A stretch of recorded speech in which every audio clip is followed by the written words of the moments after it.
So welcome to the latest episode of the Talking Wheels podcast. So that's the Speedway podcast, comes out to you every Saturday.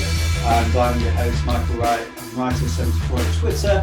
And of course, my co-host is here as normal. So Lynn, I'll let you say hi for yourself. Hi, my name's Lynn Murray, and I'm a Speedway fan for many years, since the 60s. And I support Glasgow Tigers and have done for many years, but I'll go and watch Speedway anywhere, anytime. Absolutely. That sounds. Was that a coffee advert or something? There was an advert that had that kind of slogan, wasn't there? I'm really excited about this tonight, and we've got a guest on who it's tonight for us. It's not tonight for our guest. That gives you a clue as to where we might be. But I'm excited. We've seen quite a few of our guests have been young up-and-coming riders. I think once you get to a certain age, you start to look back to when you started going to Speedway, who was around at the time. And our guest tonight is somebody that I used to enjoy watching from afar. He wasn't in my team, but very, very kind of well thought of at Coventry. So our guest tonight, and he's got, I think, a lot of stories, Speedway and not Speedway. But our guest is Rick Miller. So Rick, it's just a big thank you for coming and joining us tonight. Thank you. It's my pleasure, and this will be fun. I think this is the first Zoom interview I've done about Speedway or anything like this, so it's kind of a fun new experience. Great, we really appreciate it. Appreciate your time. So it's hard to know where to start. I mean, obviously, the kind of, if you go back to how you started your career, I think you were into the kind of the bikes, the motocross, and BMX, etc. I mean, you've got a pedigree before you got to Speedway, really, didn't you? Yeah, you know, I was really lucky in that my dad was a famous motorcycle man. He loved motorcycles from an early age, and it was quite amazing, his story. But in a nutshell, he managed to scrape up some money to buy a motorcycle when he was very young, say 17 or 18, not by today's standards, but by those times. And he started racing.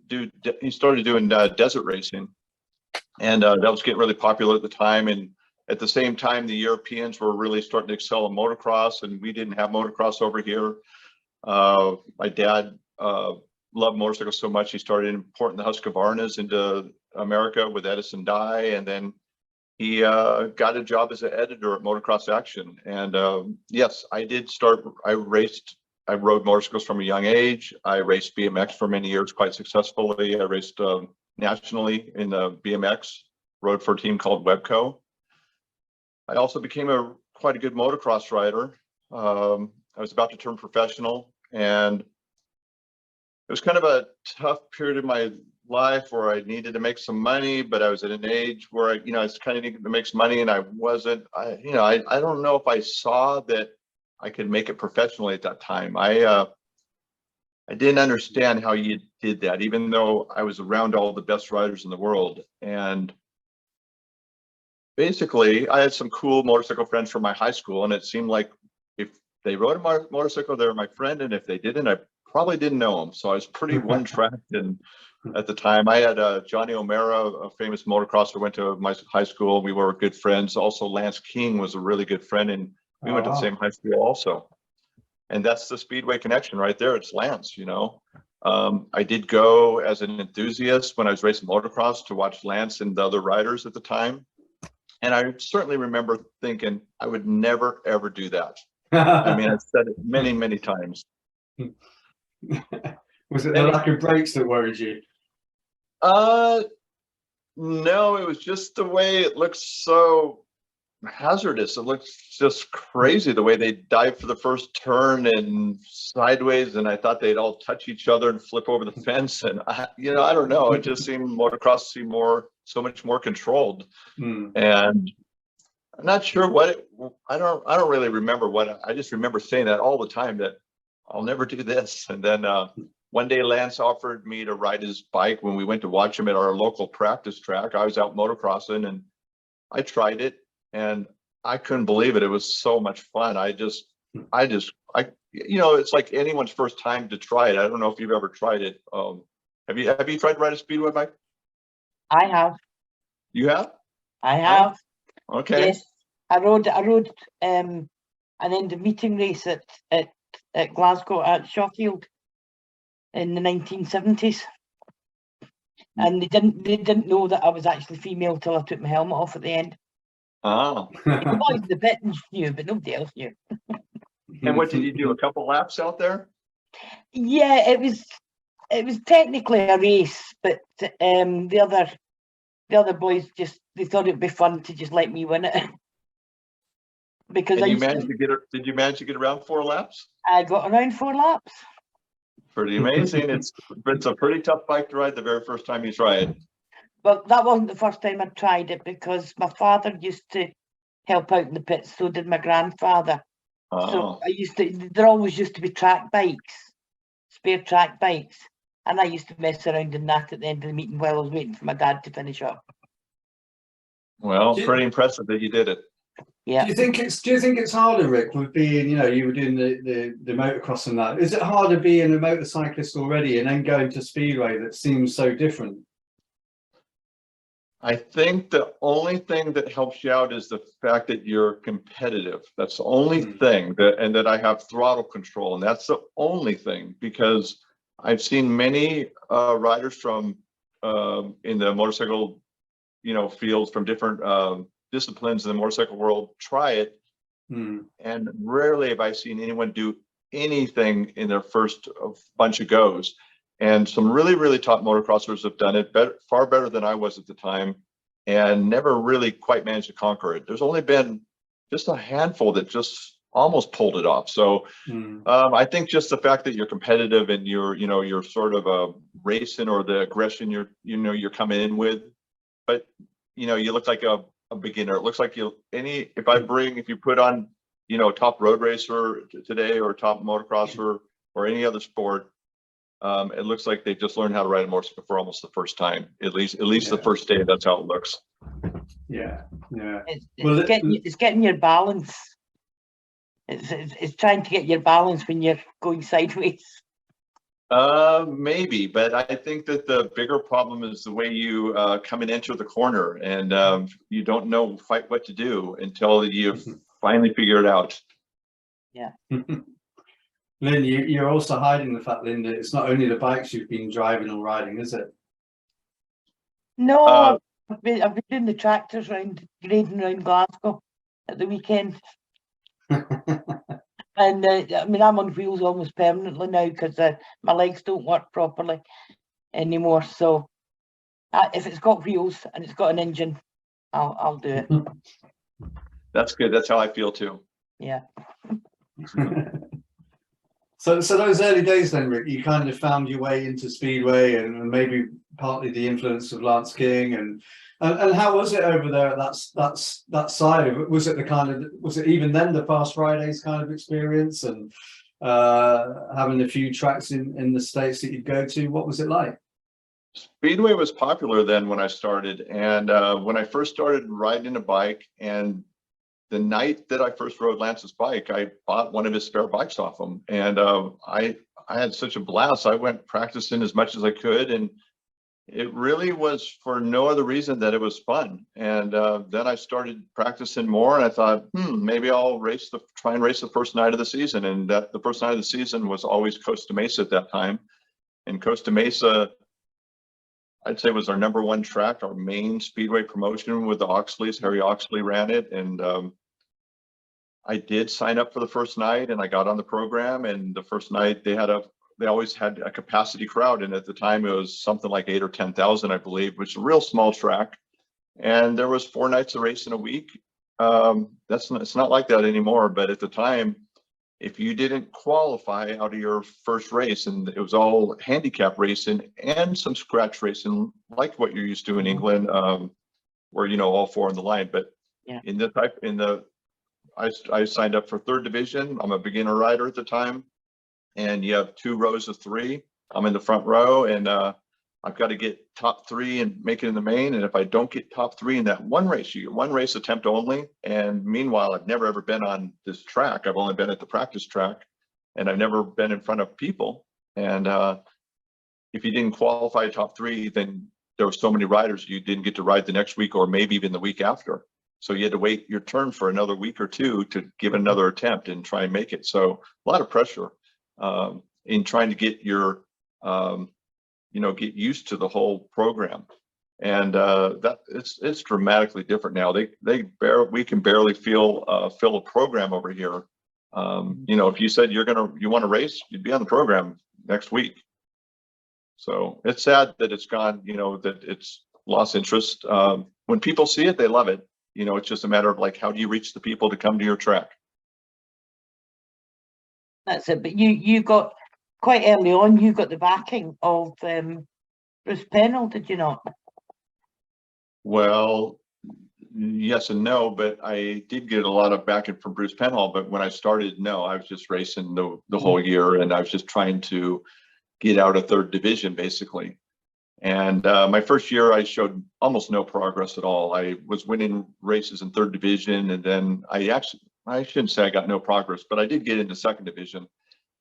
And towards the end of the year, I finally figured something out. I'd seen a photograph of myself, and I thought, I see what I'm not doing right, in this photo. And from then on, after I saw that and sort of figured something out, everything changed. And I did make a first division race, which is the top class over there, in the end of my first year.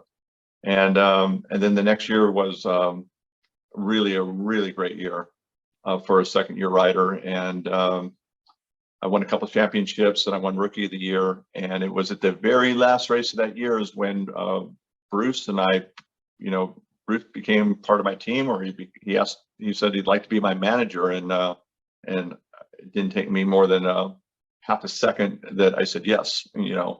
He was my hero at the time. He was a second-time world champion, and he just retired from the sport. And he's been such a great help. He's such a dear friend of mine. I just saw Bruce last week, yeah, we still have a fantastic relationship. Can you remember what it was, Rick? You said there that you saw from a photo almost what might need to change. Was it about your position on the bike or something? Do you remember what that was? Yeah, I do. I'm a little bit of a taller rider than most of the guys I raced with. I don't remember exactly how tall I was when I first started, but I first started Speedway when I was about 20, maybe 20. And I was still growing at the time. And I realized that when I'd see a rider, it was a little bit more difficult for me to translate from watching the other riders, but your right leg is I don't know how to quite put this. It's strong. It's not sitting on the seat. So even when you watch a taller rider and it looks like the right leg's bent, it's still completely flexed as if it's solid to the peg, if that makes any sense. I don't know if I'm quite saying it correctly. Yeah, but sure. I didn't know how to come into the corner, and I'd have to go look back at some photos when I first started to try and show you what I'm trying to say.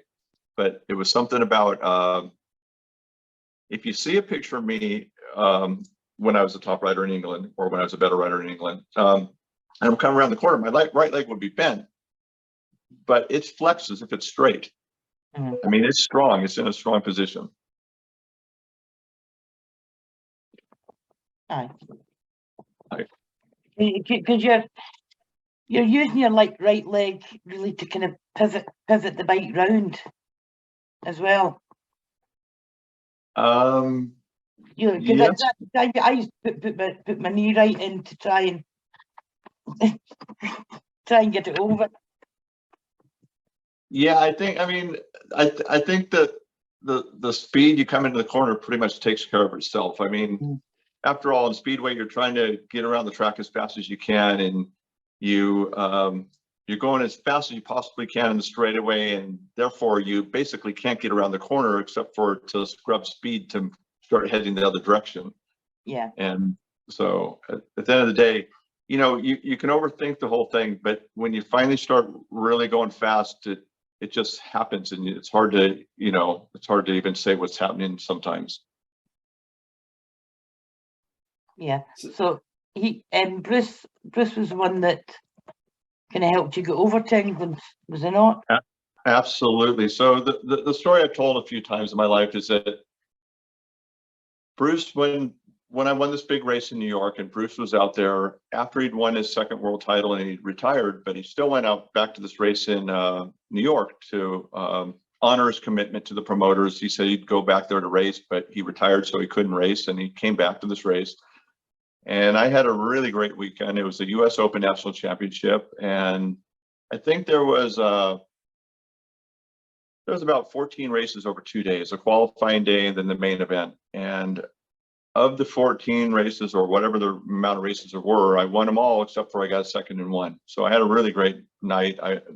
When you finally make the final, you have 4 races against the 4 top riders, and I won all 4 of those races also. And Bruce was there, and Bruce was impressed, as I was very impressed, that I couldn't believe it happened. And he said he'd like to be my manager.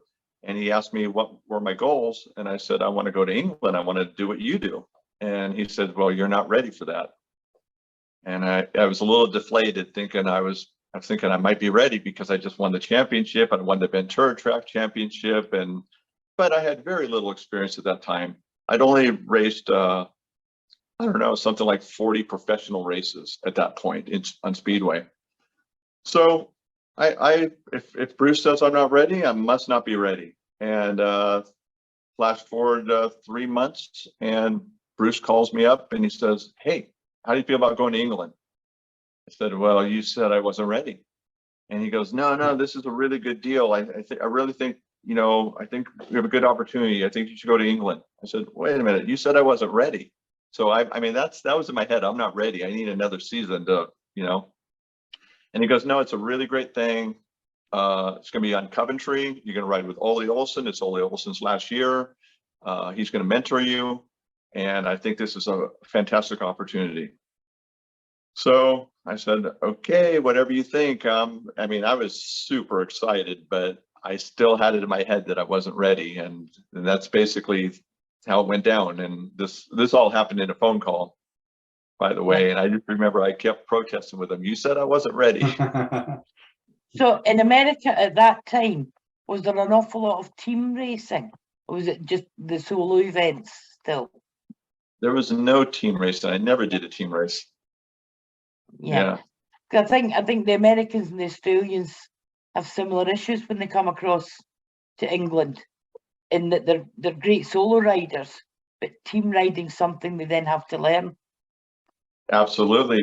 Most American riders you've seen over there have never done it. And if they've done it once in a year when they do some, fun event where they said, they're going to do a north versus south race, and even then, if you only do it one time, did you do it right or did you not?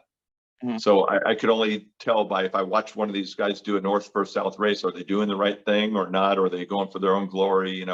So yeah, it's a big new experience trying to move to the UK to race Speedway or Europe. Super hard for an American to do this.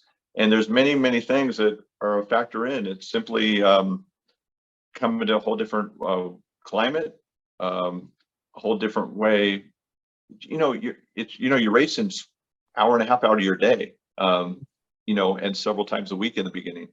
You're trying to live there. You're trying to acclimatize. You're trying to learn to drive on the other side of the road. There's so many factors that people don't think about. This it's a heck of a learning curve, to work the puzzle out. How easy was that for you? I mean, some people find it harder than others, don't they? I guess there's the bonus that the language isn't an issue, as it would be for some of the European riders. But how did you find it? You're a young man kind of coming over. You said you were excited initially about the challenge, but did you find the move okay? I mean, what stands out when you think back to that time? A few things stands out. I'm very adventurous, so I love the challenge. But when I went over there, I knew 2 people. Like, that's it. My mechanic that came over with me, Jim Safford. He was my mechanic for 1 year, and Jim and I, we're going to live in the house, and we moved into Bruce's house, his old house. And Bobby Schwartz lived 4 or 5 miles away, and I knew Bobby, but not that well. I barely knew Bobby at that time. And then Lance lived in Tamworth, and that was 15 miles away. So that was cool. That was besides my mechanic, Lance, was the main people I knew. That's it. And I remember that it rained. It felt like every single day. And I think it was a record at that time. It was 50 something days in a row or something that time of year. And I remember that being some sort of record. And so I've never raced in the rain or the mud, except for when they overwet a track over here in the States. So, there's so many things that are, you got, different food, just so many things. I think I acclimatized reasonably well, but I was lost the first half of the season. I was barely making it, and Bruce was right. I wasn't ready, and I was lucky to make it through that first season. Coventry were a good team then, and Ole was winning the last races. He was unbelievable. I mean, I'll never forget the way he'd come in the clutch and sing with Tommy, and so they were able to carry me. Ole didn't put much pressure on me. It was fantastic. I'll always appreciate that. I put enough pressure on myself. I didn't need anyone else telling me I've got to buck it up and do better. I definitely was beating myself up more than anyone could, but they were very sweet. Everyone was in the Ochiltrees, and they didn't put any undue pressure on me, which was quite amazing. Yeah, I think that's one of the things that happens when the young American riders come over. Like we said with young Max Rummel, when he came over and only did half the season, and then he lost his team spot, and I think he just got so disheartened. He didn't have backup, and he went home. Brock Nicol went through a similar thing at the start of this season with Glasgow, but the Glasgow club has a bit of a different setup, and we have a group at Glasgow, and we're all fans, but we kind of take it upon ourselves to make sure the riders are okay. We're always checking on them, making sure that they've got what they need, and and if they need a wee bit of extra cash in their pocket because they're not riding so well, we'll sort that out. If they just need to make some contacts, get some company, find somewhere decent to stay, we try and help them out with that. And I think that got Brock through. And if Max Rummel had that at Edinburgh, because Brock's on fire at the moment, and if Max had that at Edinburgh, I don't think he would have given up and gone home quite so quickly. Yeah, it's a shame. I don't think Max was given enough time. I mean, I didn't get to see what was happening over there, but Max is an excellent rider, and his brother is also. And every time I've seen them ride, I'm amazed at what they do. And it's sad that he didn't have maybe better guidance or somebody to, I don't know, help him out a little bit more. It's nice that you help out the riders. I'll tell you, that first year is tough, and it's not only the first year; it's the first couple. Brock's fantastic. I know his dad really, really well. I've been friends with his dad for a long time. And so Brock's got great support. His dad loves him, has been, by his side at all times. And it's good, His mum was over last week. I met her. Oh, nice. Yeah. Nice, a good family. Good family, the Nicol family. So you've got the thing of acclimatizing in a different culture and the food and all that, but you've also got the real variety of tracks, haven't you? The kind of different shapes and sizes. Yes. So I talked about just simply living, but yes, the tracks. So when we came over there, there was no track even close to the size of the tracks I was riding. So that was a big adjustment. The speed, is just. It's a big difference. So I'm riding on tracks that would fit sideways in those tracks, and yeah. So the cold weather too. The beginning of the season, boy, I remember having two, a thermal layer and a turtleneck, and then I'd see Tommy or the Danes have a cut off turtleneck. Yeah. And I had so much under my leathers I could barely move. And my steel, it was tough. But I gotta say, the first month of the season never got easy for me. The first month and a half, I was always looking forward to getting through that. Did you always go home between the seasons? Did you always make a point of trying to get back? Well, I did, I never, no, yeah, yes, I did. And I never did spend a whole year in England, but I was racing usually. I'd go to Australia. I think at the end of my first season, or it might have been my second, but I think it might have been the first. I got to ride in the Nigel Bucock All-Star Troop, and Bobby Schwartz brought me onto that basically, and Sean Moran, and I had such a blast with those two guys, and we spent 3 or 4 years in Australia together. So I always raced in the off season. Then I went to South Africa one off season. So I think I raced in half of my European time. I spent, the other part of the world for those 3 months or so. Yeah, I think Speedway in general is the worst for not doing the off season in Australia anymore. They just don't do it. It's only the Aussie guys that go back now. Oh, but they couldn't they? They could. Yeah, I don't know if there's enough racing. I don't know what's the lay of the land, but we raced in the off season. It was fun. We had at least one race every week, and sometimes two. And I assume they still happen, but maybe it's like America where we barely have Speedway. We have it at City of Industry now, and I believe Costa Mesa's has a shortened season now, and not many other tracks around here that I know of. No, in Australia, the tracks are all days apart now, and there's 4 or 5 tracks that are still racing regularly. Oh yeah, they're all individual racing. Oh yeah, well yes, and that's what we did too when I was over there. Also, we didn't do any team racing, but they were days apart for us. Also, we traveled that country, Sydney to Perth and up to the Gold Coast and the middle of the country. There were long trips to go race. I mean, 1,000 miles between races. Yeah, but at least you got to race and see a bit of the country, I suppose. Yeah, those were fun times. I mean, I treasure those times. So my whole experience is just some of the greatest of my life, doing what I did. So I still recount the thoughts of racing Speedway in Europe and Australia and Sweden, all these places, all the time. So 10 years at Coventry. So I mean, it's quite rare, isn't it? I think. Well, certainly nowadays it's rare to have somebody spend that long at the same club. You obviously liked what you had there, and you had some good stuff going, and I'm presuming there was just no need to move around and go anywhere else. I'm a pretty loyal guy, but I must say I saw no reason to leave Coventry. They were fantastic to me all the time. We had quite a long time core of people there, same promoter the whole time, Charles and Linda and Martin Ochiltree, and we had the same riders for the most part for almost all of it.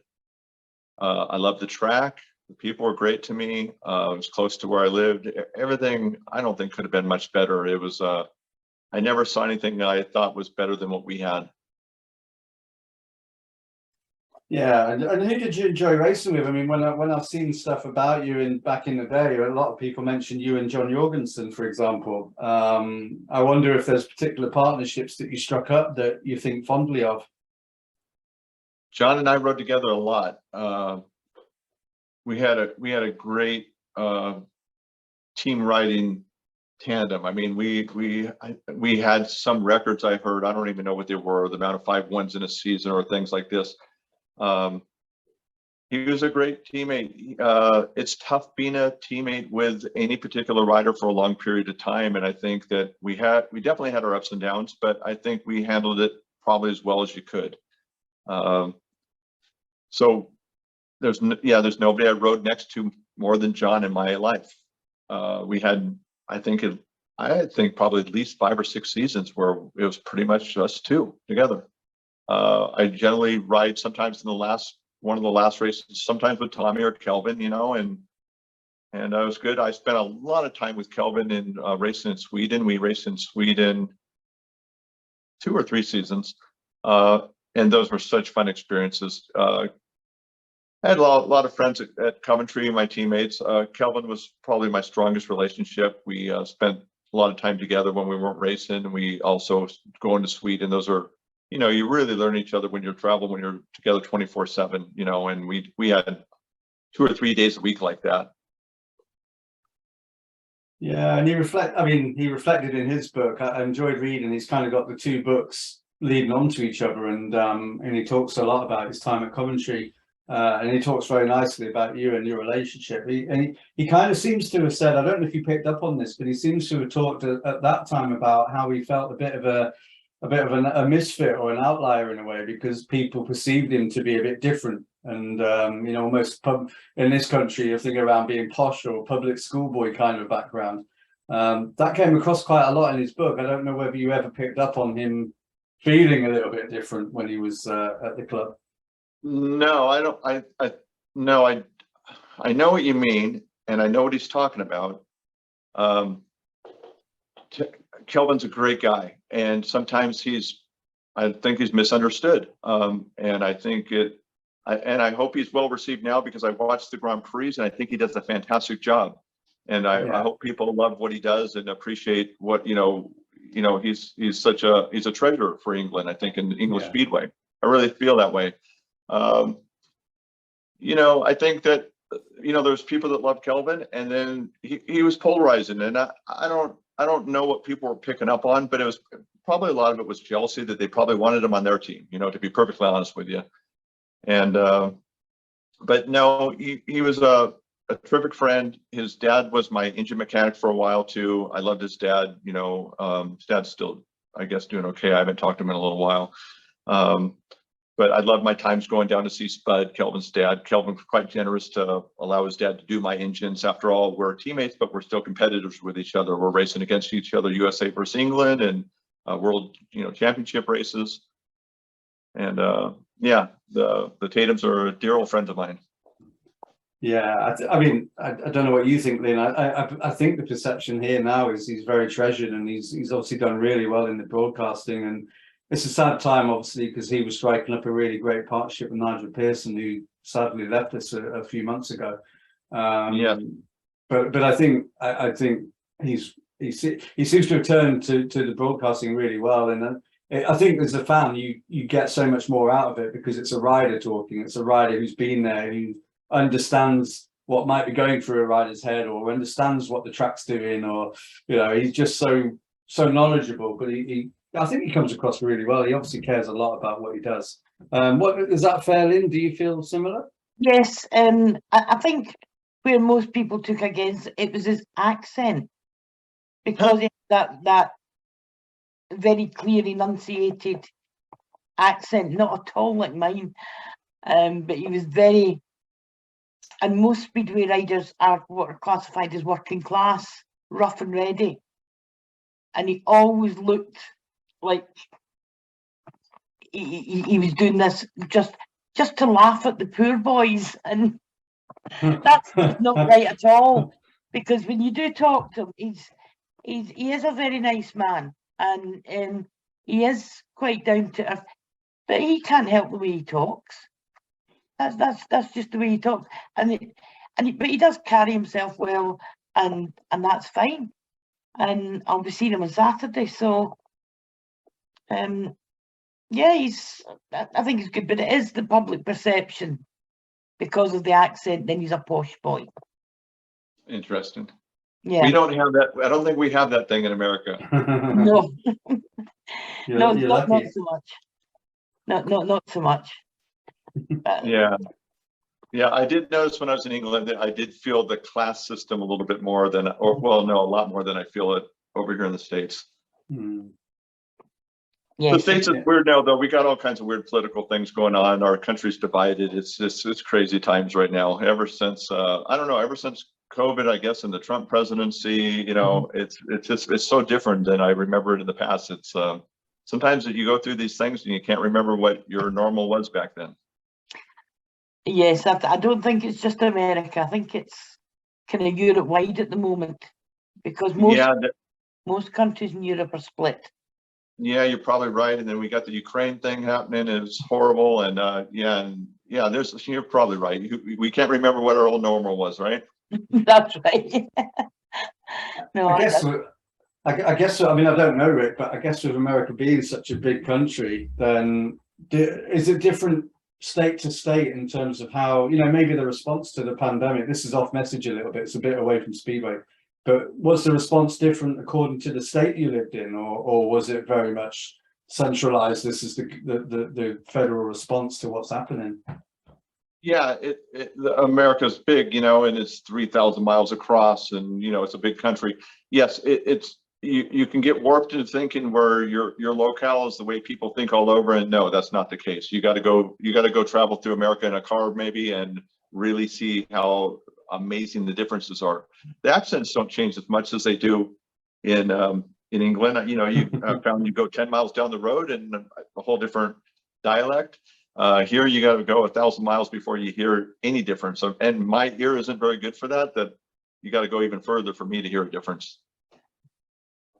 Yeah, I mean, in the UK, there was a quite a marked difference between how Scotland dealt with it and how England dealt with it, particularly in the early days.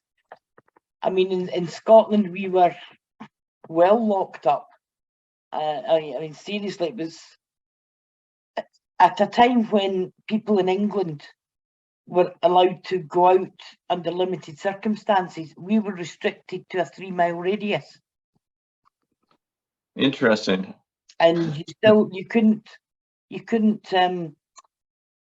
could only pick one family member to be part of your bubble. Oh, we're talking about COVID now. Okay, I see. Yeah. Yeah. Well, hopefully we're out of it now. I don't know. We'll see. I think Rick was worried that there was some kind of state that's come in to take over Scotland. And no, this was COVID, wasn't it? All I know, to be honest with you, I think talking about this stuff, we probably should stop it because it's boring. We've all talked it out.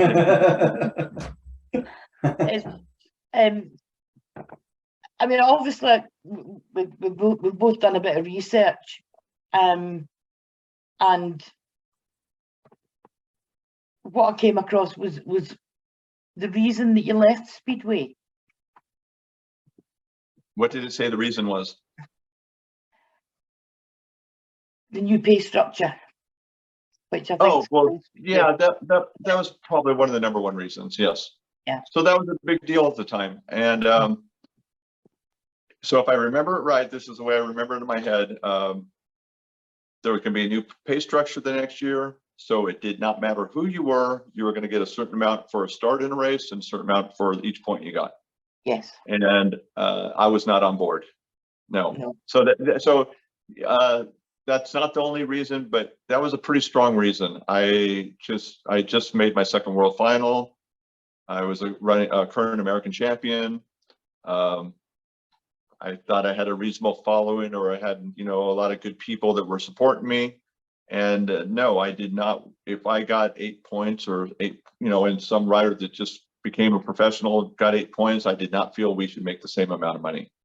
No, I do agree. I get where you're coming from, and I remember it happening, and I thought that's crazy. Yeah, and I think I suppose I probably thought, because hey, let's face it, I was young then, you know, I probably thought, well, I'm not down for this. So if my promoter can find a way to still get me the money, I needed to make the same money or better, but not less for, you know, my accomplishments. And hey, let's face it, I love Speedway. In the beginning, money did not matter.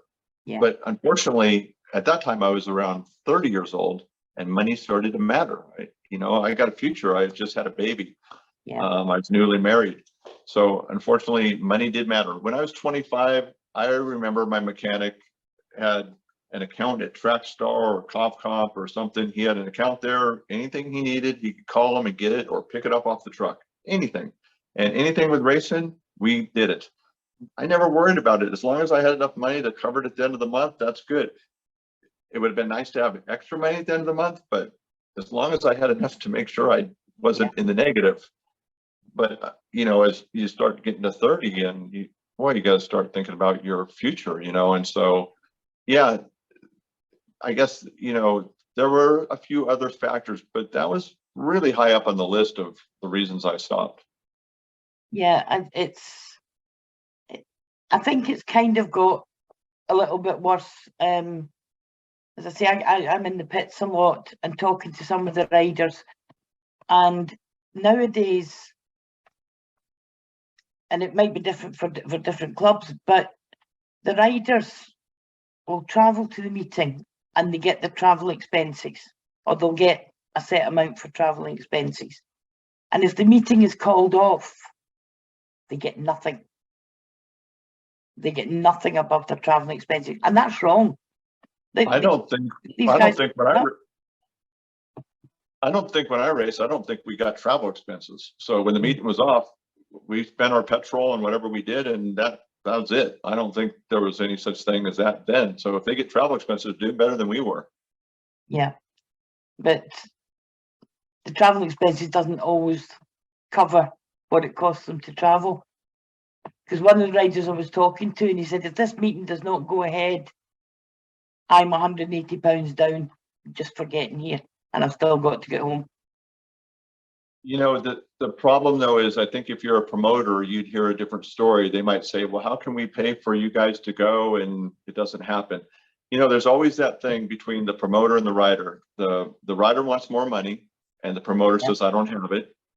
And, you know, there's very few promoters and there's a lot of riders. And we always think, which one's being honest? Because they can't all be being honest. You know, some of them have to be doing okay, but it's not always that dilemma. It's the producer and the actor, or the actor wants more money, the producer says, I have no more. So you always wonder who's telling the truth, you know? Yeah, I just think it's quite hard to make a living at Speedway until you get pretty near the top of the ladder these days. Yeah, that's the way in most sports, you know, but I must say, the first year I raced in Coventry, and I went to race all over the country, in the first few years, there was big crowds. At the end of my 10 years, they weren't so big. No. So I get it. The promoters were, you know, crying the blues, and, you know, it's tough. It's not a good thing. You know, I hear still to this day, I don't know, that the crowds aren't anything close to the way they were in the 80s. No. And so it makes you wonder how they survive sometimes. No, I mean, I know at Glasgow we're very lucky in that the club owners that we have, they're kind of running the club as their hobby. And the way they look at it is, a hobby is something you spend money on. A business is something you make money on. Yeah, you know, I think I certainly don't want to defend a promoter right now, but when I did do my testimonial, basically I was a promoter. Yeah. And it's a lot of work. And it's probably more work when you're trying to do it for the first time. At least when you do it all the time, you've got some sort of thing. But I tried a lot of different things, and you know, to advertise my race and to make sure it was, you know, hey, the crowd was mine, so I've got to try and get as big a crowd as I can there. And I had my ideas.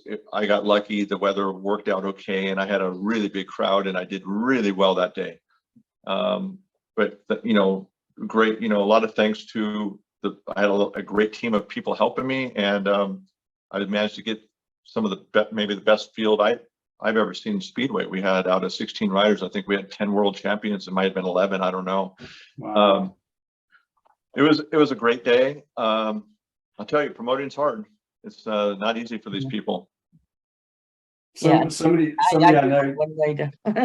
somebody I know, Dave, had asked me to ask you about this, actually, about your testimonial. He was asking how you felt doing a bungee jump at your testimonials. I was scared to death. I was scared to death. But it was just, you know, I was thinking of what can I do? What kind of attractions can I do? And I thought, I'd done it one time before that, and I was terrified that time. And simply because I did it not make me less terrified, I got to tell you. And but you know, it was just like I was thinking of anything to, you know, draw the crowd in. Hey, I'm going to do this, I'm going to do that. In England, I don't know, you know, not a lot of people had seen bungee jumping at that time, so I thought, you know, I was just trying to think of anything like that. I was really lucky that Tommy Randers was running Eurosport, I think, or Screen Sport. I should remember this, but I begged Tommy to cover it for TV, and Tommy called up one day and he said he's going to do it. And that was such a big deal to me. And I still appreciate Tommy doing that for me. And it helped me get more sponsorship money. and it was everything worked out for that on that race, and a lot of hard work. But I also got lucky that things came through for me, and so yeah, it was fantastic. It's interesting hearing you. You were talking there about, you know, almost the start of the career in the early 80s, not feeling you're quite ready, then coming over, and now you can sit and reflect on 2 world finals. And that first one, I mean, that one in 1990 at Bradford at Odsall, that's the first one I saw that as a fan, the first one I remember, because that was the first season I was going to Speedway. Can you remember much about that, your first world final? I mean, obviously, you for a first go at it, I mean, I think you finished 9th with 7 points.